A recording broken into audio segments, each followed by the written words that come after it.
네, 안녕하세요. 미래채널 YF 황준원입니다. 자, 당분간은 2021년에 주목할 만한 트렌드들 전달드리고 있는데요.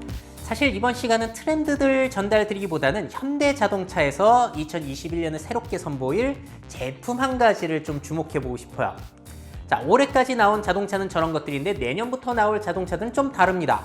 그래서 올해까지 출시된 국산차랑 내년부터 출시될 국산차는 차원이 좀 많이 다른 것 같아요. 얼마만큼 많이 다르냐? 피처폰과 스마트폰의 차이만큼 꽤나 클 수 있다는 겁니다. 자, 이걸 폰으로 다시 비유를 해보자면은 아이폰이 2007년에 나와서 굉장히 세계적으로 폭발적인 반응을 이끌고 있었잖아요. 근데 그 당시에 삼성전자에서는 뭘 출시했냐면 스마트폰이 아니라 햅틱, 아몰레드와 같은 터치 스크린 폰을 출시했어요.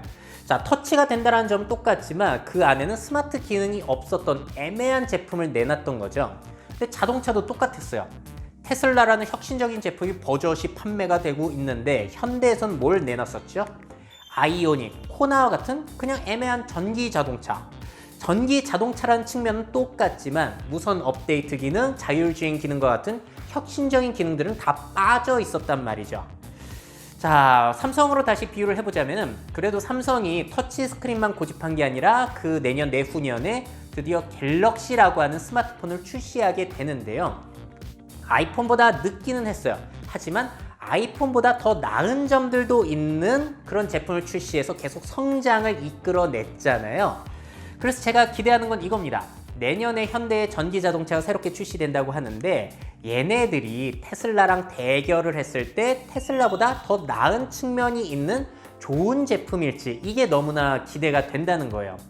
쉽게 표현하자면은 내년에 나올 아이오닉 시리즈들 터치 스크린폰 정도일지 아니면은 갤럭시와 같은 스마트폰 정도일지 이걸 한번 주목해 보시면 좋을 것 같습니다. 자, 일단 현대자동차가 공개한 내용들을 정리해 보자면요. 내년부터는 전기자동차 본격적으로 라인이 확대가 돼요. 그래서 2025년까지 23종 출시할 계획이라고 하고요. 첫 스타트는 포니를 모티브로 한 아이오닉 5.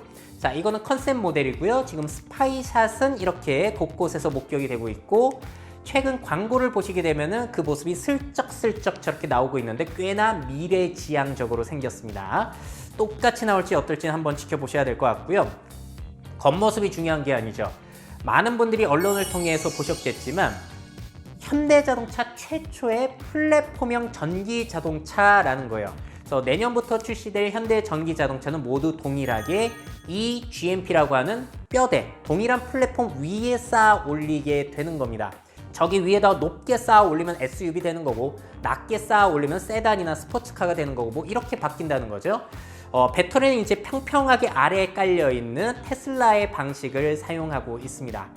그러니까 전에 나왔던 코나 아이오닉과는 상당히 다른 측면이 있어요. 자, 저게 또 뭐가 좋냐면은 아래가 평평해지다 보니까 실내 공간 자체가 굉장히 넓어질 수 있다고 해요.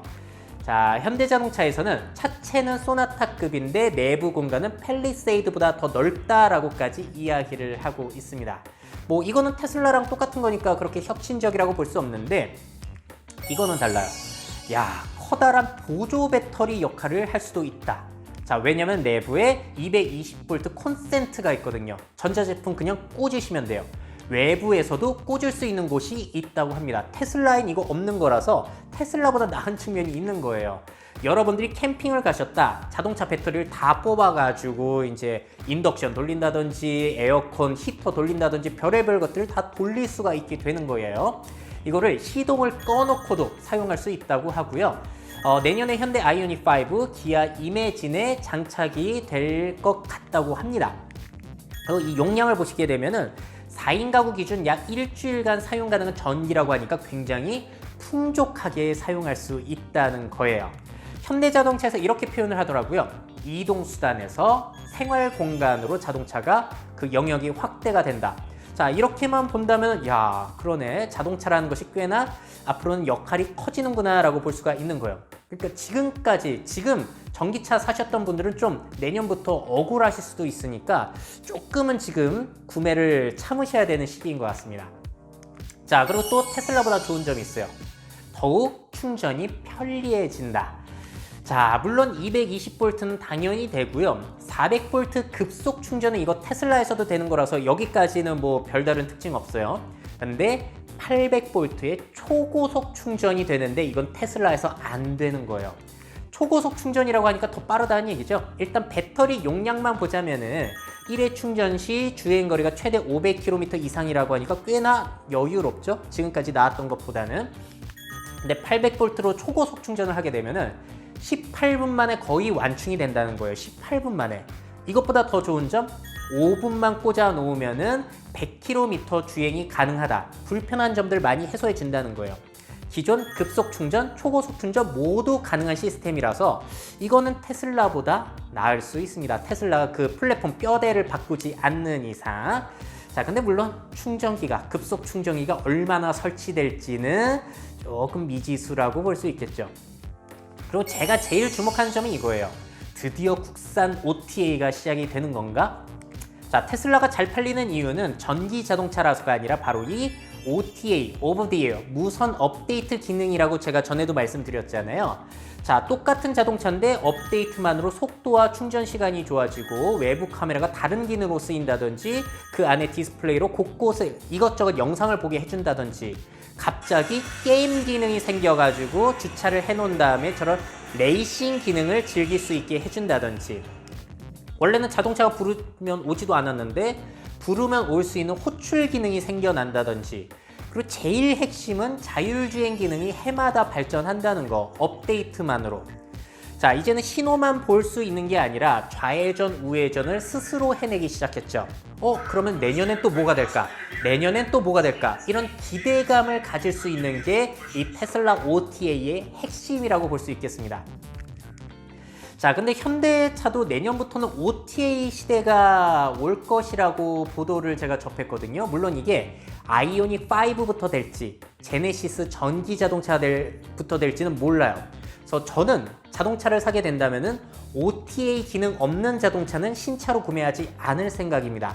워낙에 기존 자동차와 큰 차이가 있으니까 피처폰과 스마트폰의 차이라고 보시면 딱 맞거든요.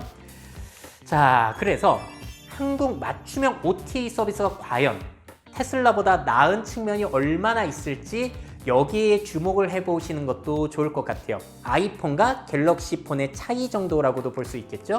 왜냐면 테슬라 같은 경우에는 국내에 일단 업데이트도 느리고 국내 그 도로 환경도 잘 업데이트가 안 되다 보니까 좀 안 좋을 수도 있어요. 국내에서 나온다면 OTA 기능이 좀 이런 부분에 적응을 잘할 수 있는 것도 우리가 기대해 볼 수 있지 않을까요?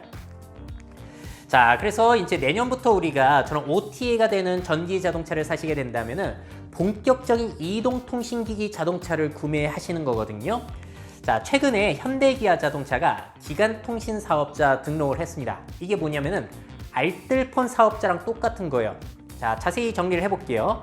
통신망, 그러니까 SK텔레콤, KT, U+ 이런 통신망을 임대해가지고 자체 통신 서비스를 제공한다는 겁니다. 그래서 고객들에게 통신 요금을 직접 과금하는 거예요. 핸드폰 요금처럼 전기자동차 OTA 요금제를 이제 이 현대 기아차에서 직접 과금을 해준다는 겁니다. 지금 테슬라에서도 이거 하고 있어요. 그래서 이제 통신사 눈치 보지 않고 자율적이고 독립적인 카 서비스 제공이 가능해지고요. 원격 제어, 안전보안, 차량 관리, 인포테인먼트 이런 것들이 가능해진다는 거. 국산형으로 이런 서비스들이 제공이 된다는 거고요. 이런 움직임을 위해서 현대 기아차에서는 디벨로퍼스라고 하는 플랫폼을 구축을 해놨습니다. 현대 기아 자동차의 데이터들을 수집한 다음에 서드 파티들이 그 데이터를 이용해서 또 새로운 연계 서비스를 개발해내는 거예요.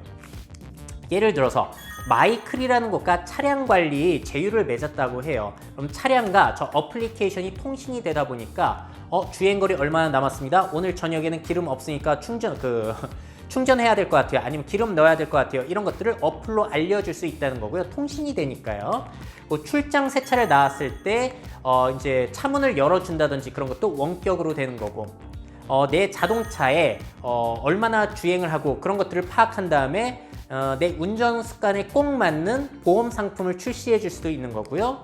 또 내 자동차의 데이터들이 안전하게 보관이 되게 된다면은 이제 중고 거래할 때도 그 데이터를 활용해서 안심하고 신뢰감을 가지고 중고 거래를 할 수도 있을 겁니다.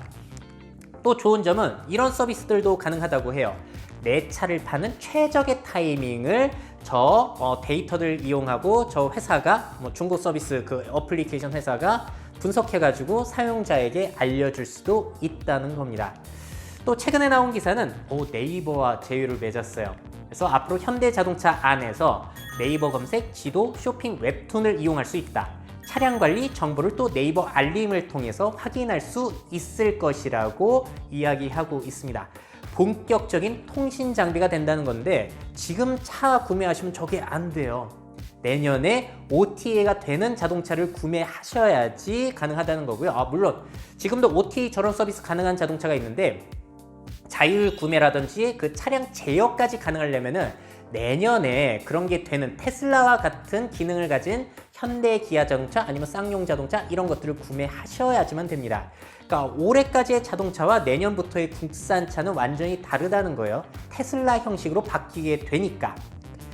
자, 근데 다시 폰으로 예를 들자면은 아이폰보다 갤럭시가 늦게 나왔지만 갤럭시 폰이 더 나은 측면도 있고 심지어 폴더블까지 나올 정도로 혁신을 더욱더 빠르게 가져가고 있는 것처럼 내년부터 나올 현대 이 GMP 플랫폼의 전기 자동차는 테슬라보다 나은 측면이 있기를 굉장히 저는 기대를 해봅니다. 아니 늦게 나왔는데 테슬라보다 뒤처져 있으면 그걸 뭐하러 내놔요.